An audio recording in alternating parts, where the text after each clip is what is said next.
अस्सलाम वालेकुम दोस्तों और साथियों। एक अहम महामारी 2050 तक 1.25 अरब से ज्यादा लोग डायबिटीज के साथ जी सकते हैं या डायबिटीज का शिकार हो सकते हैं। ये बीमारी के इजाफे में तेजी क्यों आ रही है और क्या कदम हमें उठानी चाहिए। आज की वीडियो में मैं एक रोटी की रेसिपी आपके साथ शेयर करने वाला हूँ, जिसको इस्तेमाल करते हुए आप अपनी ब्लड शुगर में काफी कमी ला सकते हैं। आप अपने आम आटे में यानी जो आटा इस्तेमाल करते हैं उसमें कुछ मॉडिफिकेशन या तब्दीली करते हुए अपनी ब्लड शुगर में काफी कमी ला सकते हैं। तो अब हम डायबिटीज कंट्रोल और रेमिशन के लिए एक नई तरह की रोटी तैयार करते हैं। इंडो पाक की स्टेपल डाइट या अहम डाइट है रोटी और चावल, लेकिन आज हम स्पेशली बात करेंगे रोटी पर। एक रोटी में लगभग 4 चम्मच शक्कर होता है और चाहे वो रोटी किसी भी तरह के अनाज की हो। हम इंडो पाक के लोग अपने वतन में हो या मिडिल ईस्ट में, अमेरिका में हो, कनाडा में हो, ऑस्ट्रेलिया, यूरोप या मलेशिया में हो,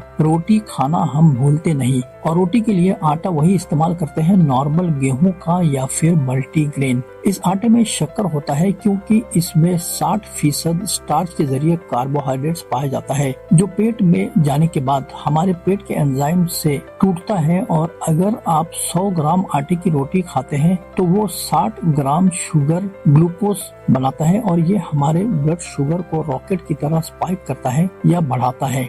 इसलिए आप जिंदगी भर डायबिटिक बने रहते हैं। और एक आम बंदा 4 से 8 रोटी लंच और डिनर मिलाकर रोजाना खाता है। एक रोटी में 20 ग्राम शक्कर होता है और 100 ग्राम आटे में 3 रोटी बनती है। तो इस हिसाब से आप रोजाना 100 ग्राम से ज्यादा शक्कर इस्तेमाल कर रहे हैं, यानी 20 चम्मच शक्कर 1 टीस्पून होता है 5 ग्राम। और अगर चाय देते वक्त कोई आपसे पूछता है कि कितनी चम्मच शक्कर चाहिए, तो आप कहते हैं कि मैं शक्कर कम इस्तेमाल करता हूँ, यानी चाय में सिर्फ आधा चम्मच या 1 चम्मच शक्कर डालना। और दूसरी तरफ 5 रोटी खाकर आप 20 चम्मच शक्कर इस्तेमाल कर रहे हैं अनजाने में। अब कई लोग कहेंगे कि मैं अपना अनाज बदल देता हूँ, जैसे ज्वार, बाजरा, मकई का आटा लेता हूँ और उसमें फिर वही 60% से 65% स्टार्च की शक्ल में शुगर होता है। या फिर कीनवा, रागी, ओटमील, मिलेट्स, तो इसमें भी 55% से ज्यादा स्टार्च की शक्ल में शुगर होता है। लेकिन इस रेसिपी से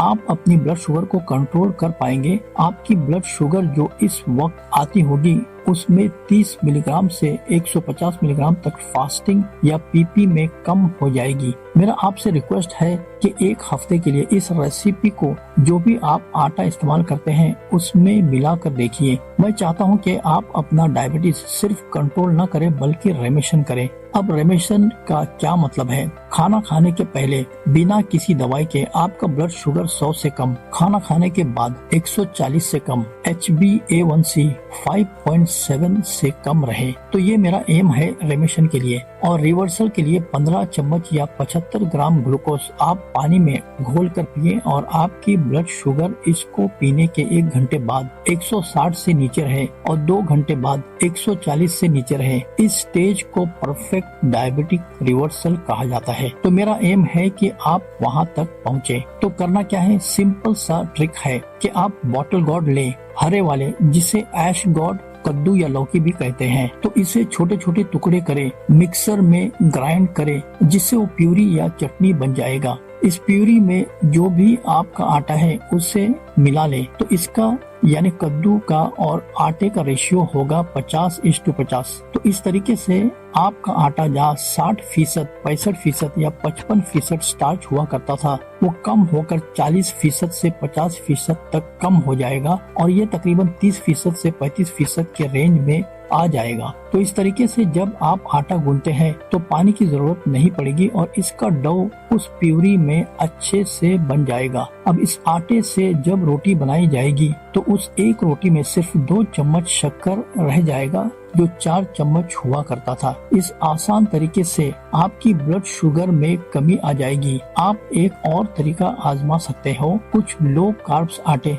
हैं, जैसे बादाम का आटा नारियल का आटा, सोया का आटा, चने का आटा। देखिए, चने के दाल का आटा नहीं बोल रहा हूँ, बल्कि काले चने का आटा। इसको आप अगर इक्वल क्वांटिटी में मिला देते हैं तो आपके आटे की शुगर में और भी कमी आ जाएगी और फिर आपके रोटी में सिर्फ 1.5 चम्मच शुगर रहेगा। तो इस तरीके से आप अपने रोटी में शुगर जो 100 से 200 ग्राम हुआ करता था पूरे दिन में, उसे कम करके 50 से 100 ग्राम दिन भर हो जाएगा। इस तरीके को आप एक हफ्ते के लिए अपनाएं और देखिए आपका ब्लड शुगर में कितनी कमी आ जाएगी। तो ये सिंपल तरीका है। कद्दू को मिक्सर में प्यूरी बनाकर आटे में मिक्स करके रोटी बनाइए। ये रोटी ना सिर्फ डायबिटिक लोगों के लिए है, बल्कि जो लोग वजन कंट्रोल करना चाहते हैं या जो लोग फिटनेस पर ज्यादा ध्यान देते हैं उनके लिए भी है। यानी ये रोटी आप रोजाना भी अपने घर में सभी लोगों के लिए बना सकते हैं। हमारा मकसद है आप तक ऑथेंटिक हेल्थ इंफॉर्मेशन पहुंचाना आसान अंदाज में, ताकि आपको डॉक्टर्स की ज्यादा जरूरत न पड़े। इंग्लिश में हमारा कंटेंट वॉच करने के लिए हमारे channel Sharjah health matters visit करें।